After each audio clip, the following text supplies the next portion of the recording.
You can sit down. My name's... Hello, hello. Can y'all hear me? My name's Chris Dillard. Between me and Fred McCarty, we're the guys that do Northeast NETTP Party's Facebook page. So you may know me from that. I apologize.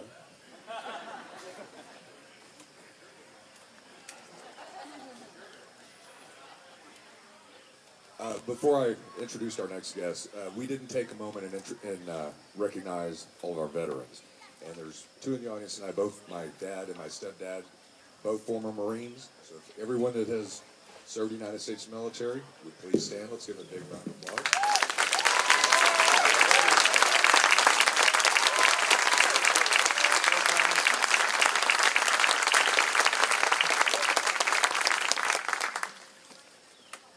Louie Gohmert's one of my favorites. Politics and football are big in Texas. We don't have football right now. And I know a lot of the people, because I know a lot of you personally, follow politics. And maybe some of you don't. Maybe you're just here with the guy that likes politics. If I were to ask anyone here, whether you follow politics or not, name a handful of people, name 10 people, name 5 people that you would consider one of the good guys in Washington. I would be hard-pressed to find 5. Louie Gohmert would be in that top 5. Easy. Yep. And it is truly our honor to have him come and speak with us this evening.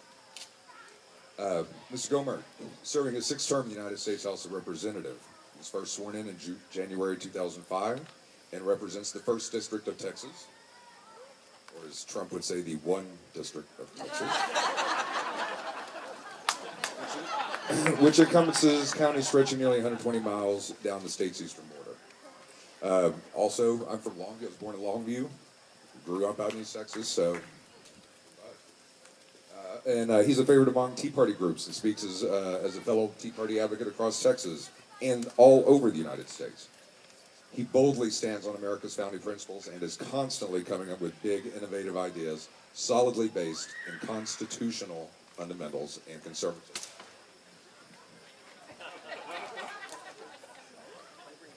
I can do my one impression. Marco Rubio.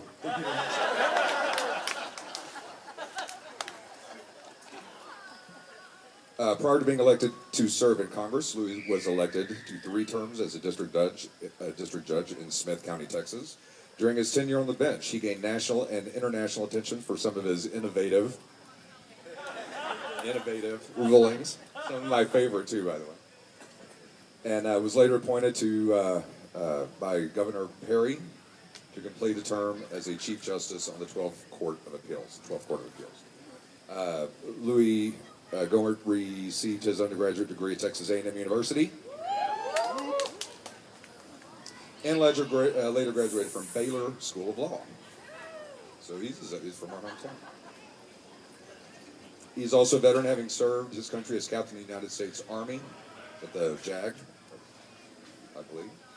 And his wife, Kathy, are the proud parents of 3 daughters. Their family attends Green Acres Baptist Church in Tyler, where Louie serves as deacon and Sunday school teacher. Additionally, he frequently travels to churches throughout his district and preaches to their congregations. Would you all please give me a warm Texas welcome to the Right Honorable Congressman Louie Gohmert.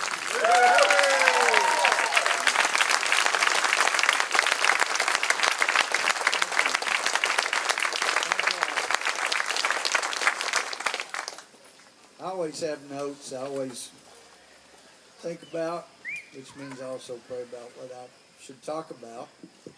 And then I was telling Glenn, I'll pray that I forget what I shouldn't say, because I usually come up with things that my wife will say, yeah, you should have left that alone. Anyway, she's not here tonight, but anyway, it's great to be here. Isn't this a great location? I'm sure you thanked the Putnams already, but what a great setting. And since I'm supposed to finish at 8 o'clock, I've got to hurry because Glenn speaks at 8. So, and I offered to let him go first because I just treasure his time and I treasure his friendship. And anyway, people say he's crazy as I am. I love that about him. Glenn says I'm crazy. Who knew? But, you know, Ken, God bless you, man. When we're talking about the Supreme Court, you know, every now and then you get a little glimmer, a little look into why things are a problem or maybe why they work. After I got to Congress, I'm on the Judiciary Committee, which has oversight over something called immigration, maybe you've heard of. But it has all this different things we have jurisdiction over, but one of them we have jurisdiction over the courts. Supreme Court invited us to come over to a luncheon at the Supreme Court, and it was interesting. Some of the judges spoke, and one of the most liberal judges said and between the two of them, other than Ginsburg, they're the most liberal judges. He says, I got to tell you the funniest joke I've ever heard. And in fact, it's the funniest judge that John Paul Stevens and Breyer, both of the two of them, had ever heard in their life. I love good jokes. I love good stories. My mother passed in 91, but she was brilliant. She was a great joke teller, a great storyteller. So I love it. And one of the things I've loved in Congress is becoming a friend of Justice Scalia. And there's nothing more fun than having lunch or breakfast with Scalia and just swapping stories and jokes the whole time. That means normally he and I could say each other's punchline, so it was really fun when you found one the other hadn't heard. And I love hearing things I know. Well, so you got John Paul Stevens and Breyer there, and they're saying this is the funniest joke they ever heard. Well, I'm all ears. I want to know, what do the two most liberal judges think is the funniest joke they ever heard? I'll tell you. A guy runs into a dentist's office screaming, I need the dentist. It's emergency. It's emergency. I got to have help. Please get the dentist. So the dentist comes, the receptionist runs back, get him. The dentist comes out. What is? He said, I think I'm a moth. And the dentist said, you think you're a moth? And he said, I think I'm a moth. And he said, sounds like you need a psychiatrist. He said, I do. He said, I'm a dentist. Why did you come in my office? He said, your light was on. Now, I'm sorry, some of y'all are laughing big. I didn't laugh big when I heard that. And I'm sorry if to you that's the funniest joke you've ever heard. Because as soon as I heard that, I understood immediately. Our problem with the Supreme Court is the liberals don't get out much. You know, they don't have much access to the real world. And in fact, one of the things Justice Scalia told me, some of y'all may remember the name, the Kelo case from New England, where the town took a farmer's land because a subdivider was going to pay more in taxes by subdividing than the farmer. And so they said, sure, you can use that for eminent domain. And I know there are a lot of people, you're a Donald Trump fan, I know you're okay with that. But a lot of us had problems with that. And if you're the Supreme Court, let me say, and this actually defends them, but they have ruled, the courts have ruled further and further along on eminent domain. And so courts have said for some time, if you're going to take land to build a sports stadium that's going to be completely privately owned, then because it'll bring in revenue to the town, then you can go ahead and do it. And there wasn't a big outcry over that when courts have allowed that. And so the Supreme Court, Scalia said, it's the most shocked the Supreme Court has ever been at public outrage since Roe versus Wade. Because you think about it. Well, why? The judges back, apparently, that were on the court during the time of Roe versus Wade, all of the national and international cocktail parties they attended, all of their friends at the highfalutin cocktail parties would say, well, of course, a woman has a right to kill the child within her. You know, everybody agrees on that. They had no idea that people across the country felt so strongly. They were shocked. And they were shocked when people rose up over the Kelo decision, because people didn't get upset over sports stadiums, so why'd they get upset? It should tell you that it's very important that you get upset and let the world know when you're upset.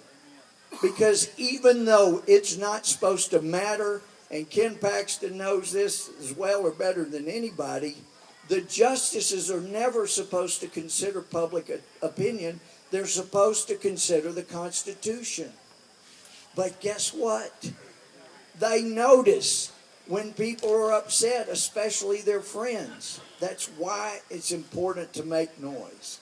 And that's why it's important for conservative groups to get out and let their voices known, so that people know if they render this decision, all heck is going to break loose.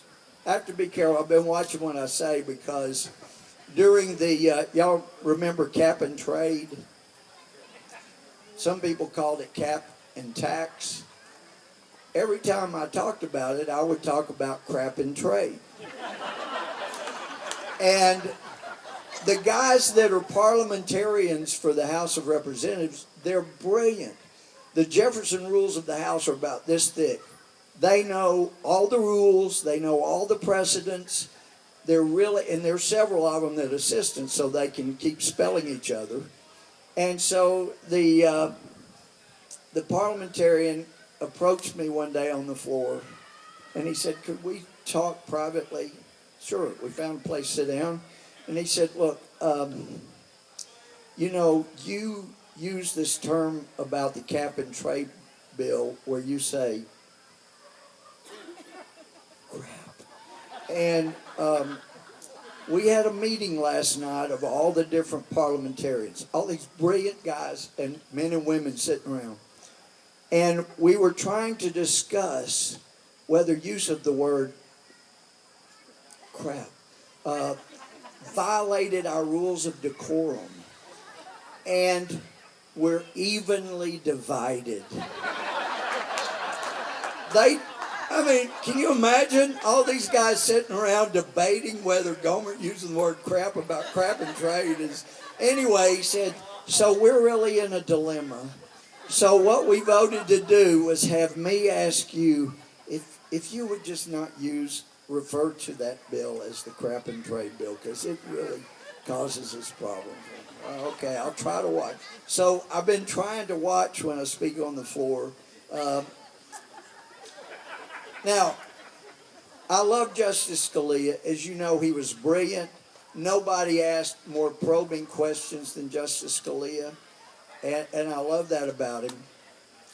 And if you're having swapping of stories and jokes, the best way to get one that he hadn't heard is to tell a true story, because you know you got him. It's a true story.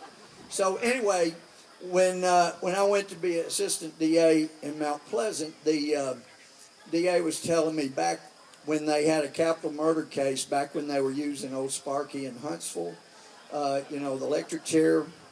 Well, I know, Ken, you guys know, if you've ever been on a panel for a capital case, if you cannot, under any circumstances, even consider participating in a case where someone gets the death penalty, you cannot sit on the jury. You're not qualified, you're disqualified. So the DA was explaining that to the panel there in my hometown where I grew up.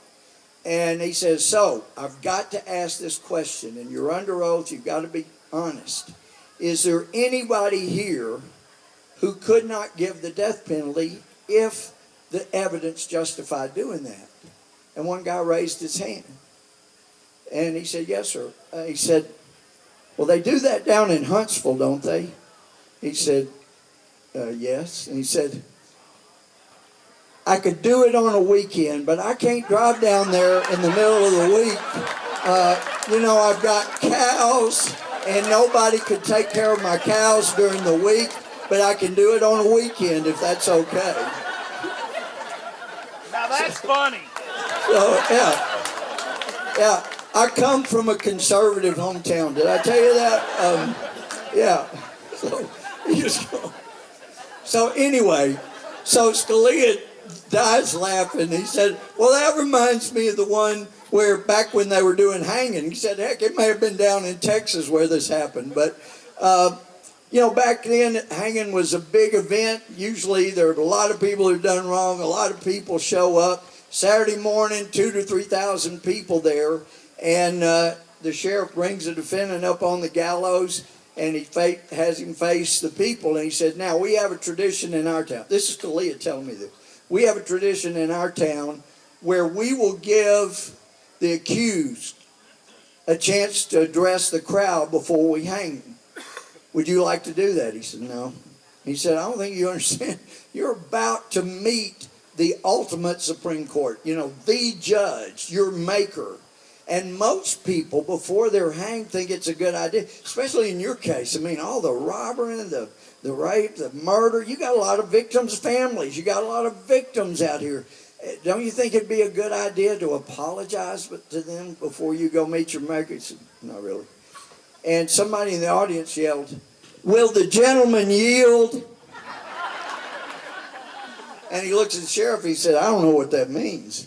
And the sheriff said, well, that guy that yelled that out is our local congressman. And that's Congress talk, for he wants you to give him your time to talk to the crowd. And he said, can I do that? And he said, well, if you want to. Do you want to? He said, I sure do on one condition. He said, what's that? You go ahead and hang me first. So anyway, that's good, right? That's funnier than the moth joke, right? That's Scalia. But now let me tell you one of the most underestimated people in the entire country. His name is Clarence Thomas. He is a man of integrity, and he is brilliant. And he has one of the best laughs, just deep resonance, kind of a James Earl Jones kind of laugh. And I was speaking at an event in California 2 weeks ago, and John Yoo, who worked for the Bush administration, had clerked for Thomas. And he said, and I told him, I'm so glad you said that. He said, Scalia will be deeply missed because he was a motivator. He was out there. He said, but probably the deepest thinker on the court, the whole court, is Clarence Thomas. I'm so glad to hear him say that because it's true. And in fact, I had a meeting. It was 15 minutes. It turned into 2.5 hours. And I said at one point, I said, you are brilliant. Why don't you ask more questions? And if you know his story, he was a radical, left-wing, angry, liberal black man. And he got accepted to Harvard, not because of affirmative action. The guy's brilliant. And he went for early part of a day, and it was too conservative for him. He left and reapplied to Yale and liked it a little better. It wasn't quite as conservative as Harvard. And while he was there, a guy, he noticed the liberals would only talk to him about sports and oppression of blacks in America. And he noticed that the 2 or 3 conservatives in the whole school would talk to him about anything, that they were curious about his opinion. He thought, well, that's weird because they're supposed to be biased and prejudiced, and they seem to treat me more equal than the liberals do. And he said the liberals looked down on him like, aren't you grateful to us? You couldn't have gotten in here if liberals like us hadn't reached out and let unqualified people like you. That was very offensive. But anyway, through discussions with a conservative who asked a question, Clarence, why would you want to give the government any more power over you or us? You know how oppressive the government. That got him thinking, wait a minute, that's true. Why would I want to give it? And that set him on the course to becoming a conservative. And that guy that asked the question is named John Bolton. Anyway, they're still very good friends. But anyway, I said, so why don't you ask more questions? He said, hey, I have read everything they've submitted, everything. I know their position. I used to be an angry liberal. I know how they think. Why in the world would I want them to repeat something I've already read or heard? I don't. I don't need that. You notice he went for 10 years without asking a question. And the first session after after Scalia's death, Clarence Thomas asked a question, really just as a tribute to Scalia. He didn't need to ask a question. He's that smart. So I want to give you a little background about the Supreme Court and what's ahead. And it's, hopefully it was humorous, but there's truth in what I'm saying. These guys don't get out much. They don't know what's going on in America. And we have got to make sure that they do. And since Glenn is here, let me just say publicly how much his friendship means. And some of y'all may remember back, I guess probably September of 2013, Glenn Beck was encouraging me on the air to run for Senate against John Cornyn. And, well, I've never made a career move, and I've just never made a career move, whatever, even going back into college, without praying about it and having a peace about it. And since I've been married for, well, it'll be 38 years in June, but I've never made a career decision since I've been married without both Kathy and me having a peace about it. And I did pray about it, and I really struggle with that. I have no fear of losing if I'm doing what I'm supposed to, and I lose, my pride will be hurt a little bit, but then I will be able to say, well, thank God, I thought I was going to have to keep going to Washington and doing that stuff. But in the meantime, that's what I think I'm supposed to do. And so, Glenn, I think, I never had that peace, and in talking to a few of our really close conservative friends, if I'm not there, if I'd run for the Senate, whatever happened, John Boehner is still your speaker. And, I know some of you here have encouraged me, we were hoping you'd get elected speaker. And Glenn understands this. Look, I knew when I announced that I would so infuriate Republicans, they will never elect me to anything. So the purpose, I'd been fine if I'd been elected, but I knew. And it was Thomas Massey, great conservative, and Jim Bridenstine from Oklahoma. Both of them brilliant. Jim went to college here in Texas, but they called me on Friday before the vote on Tuesday. And they were both saying, Louie, you need to announce for speaker. And I'm going, guys, that will turn it into the crazy guy from Texas against this wonderful, unfairly persecuted guy from Ohio. And not only would the Republican establishment and all of the Republican media come after me, but the Democrats. It would be everybody. And they said, but you know what we've been dealing with the last 3 weeks. It was after the Cromnibus, we realized Boehner's not serious about stopping the amnesty. He's not fighting tooth and nail. He set us up to cave. We could see that. And that's when we knew we got to have another speaker. So for 3 weeks, we stayed at 9. Our number was 9. We could not get more than 9 people to vote against Boehner. And what we were dealing with, most of the members of the House were telling their constituents, look, I would love to vote for somebody besides Boehner. But unless somebody formally announces, I'm just throwing my vote away. It's meaningless. But now if somebody announces, I'll vote for you, I promise you. And then they would tell Boehner, look, I'm catching a lot of flack. People are back home or want me to vote for somebody else. And I'm loyal to you, and you know it. And you promised me this committee. You promised me this chairmanship. So I'm staying loyal to, but you've got to make sure I get that so I can show the people back home, how well I'm doing and how I play well with others. But I need that position. in order to justify my being on your side. And so that was the game being played. And they said, if you will announce, yes, they knew everybody would be furious that was using that as an excuse to vote for Boehner, but it would give us a shot to get to 29. And if everybody voted, we needed 29 to vote for anybody but Boehner, besides Pelosi.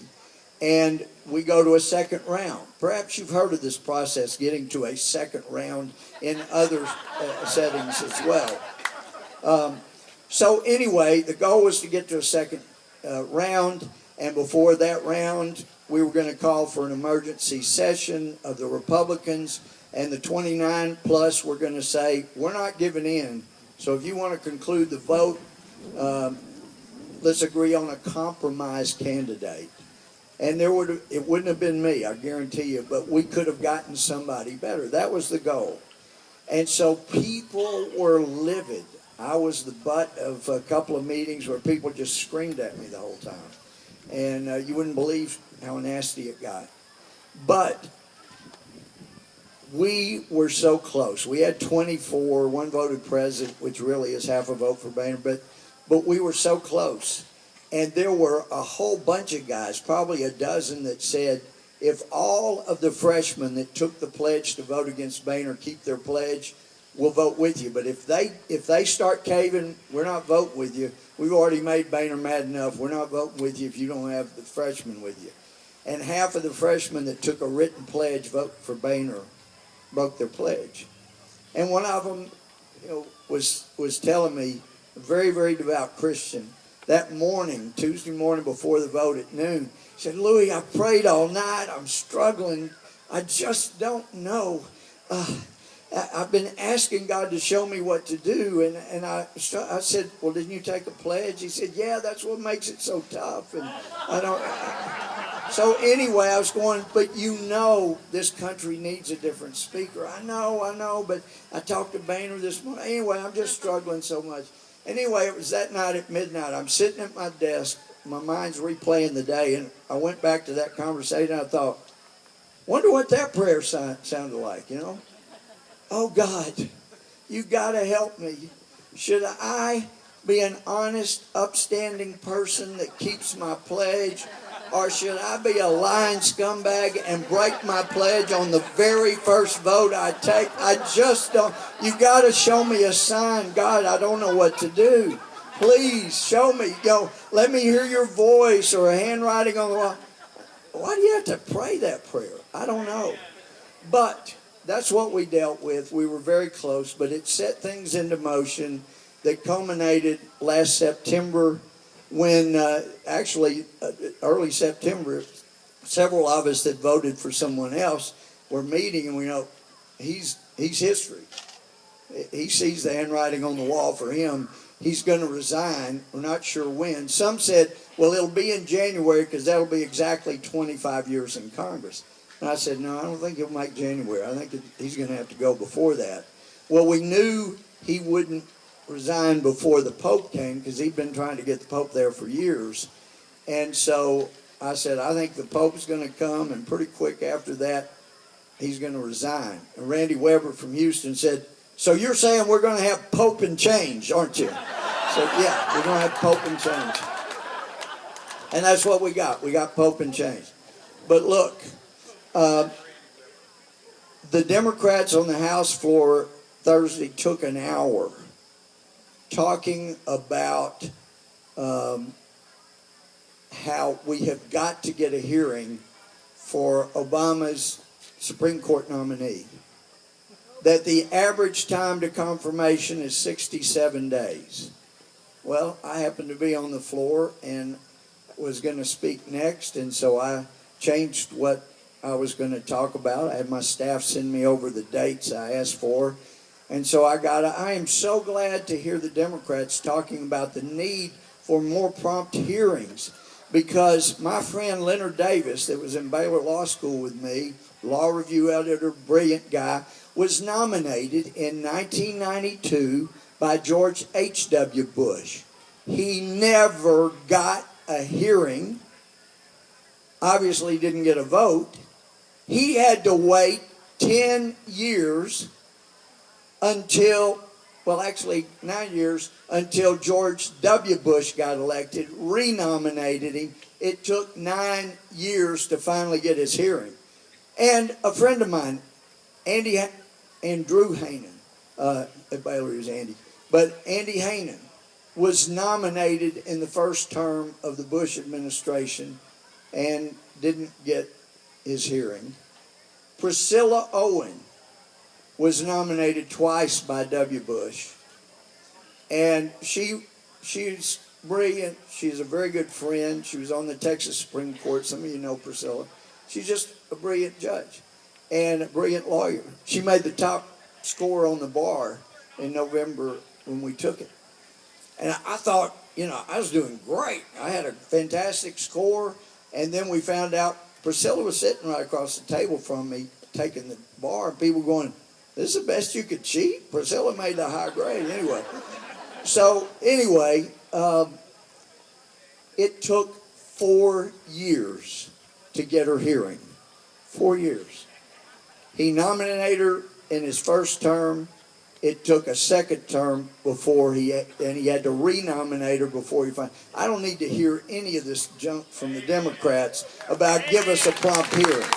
I've seen the games they play.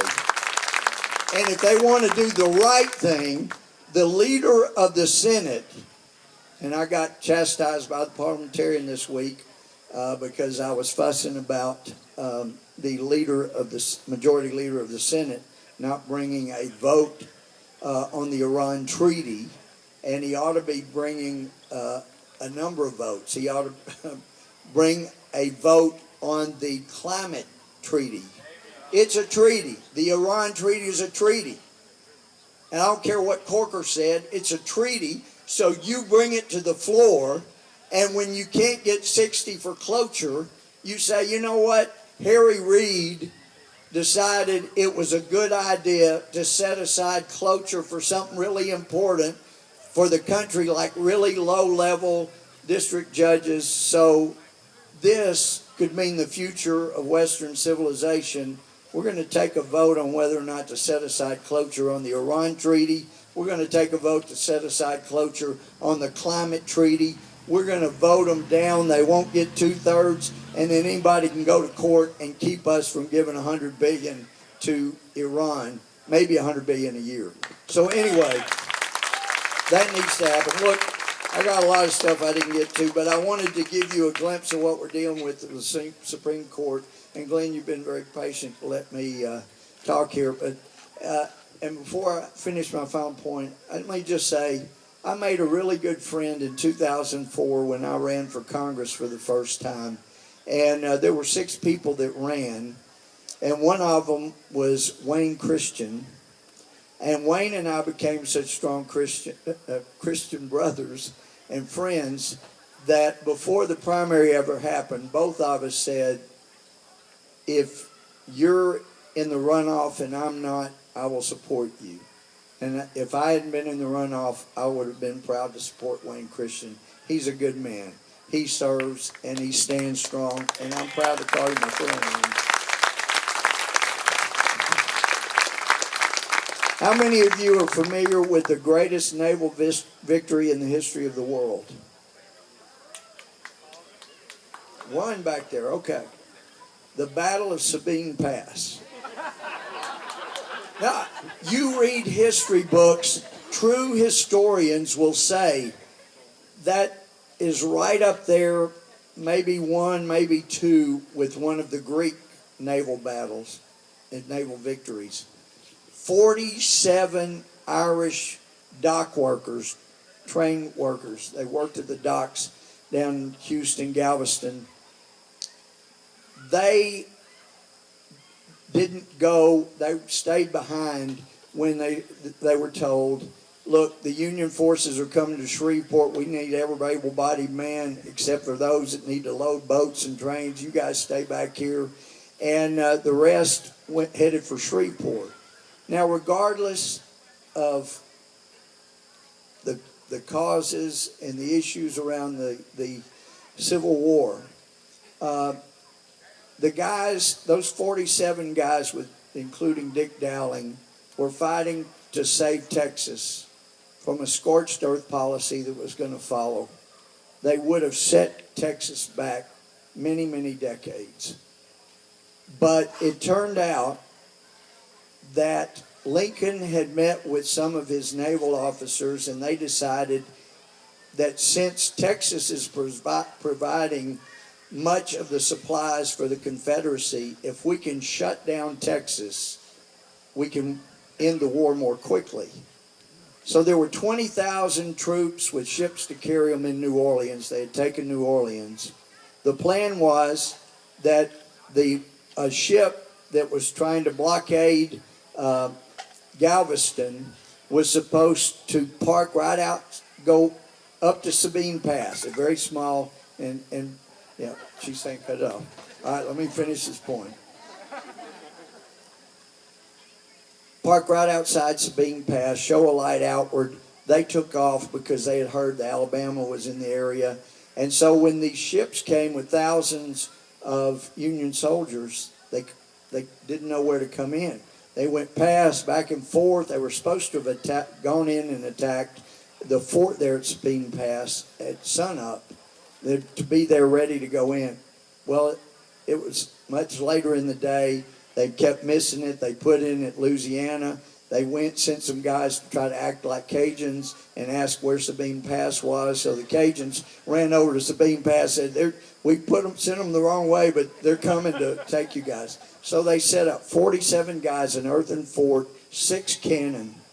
They fired 140 shots from these cannons that could not be moved because all the movable cannons had been taken. And they destroyed one ship that tried to go through the narrow channel. They hit another, hit a boiler, hit a rudder on one. Anyway, there were ships out, saw that happen, thought it was an ambush. They fled. You can read the whole story. It's incredible. The Union soldiers were not committed to giving their lives for their country. So the guys that were committed to give their lives for Texas defeated this massive Navy with all those thousands of soldiers. The biggest problem, of course, was when hundreds of people came and surrendered, and there was only 47 of them to take them, and that's a whole nother chapter. It was brilliant the way they handled it and got them all locked up in places all over town. But anyway, look, 47 defeated thousands because they were committed with everything they had, including their lives. 47, we got more than that here. We can take back our country. Don't give up the ship.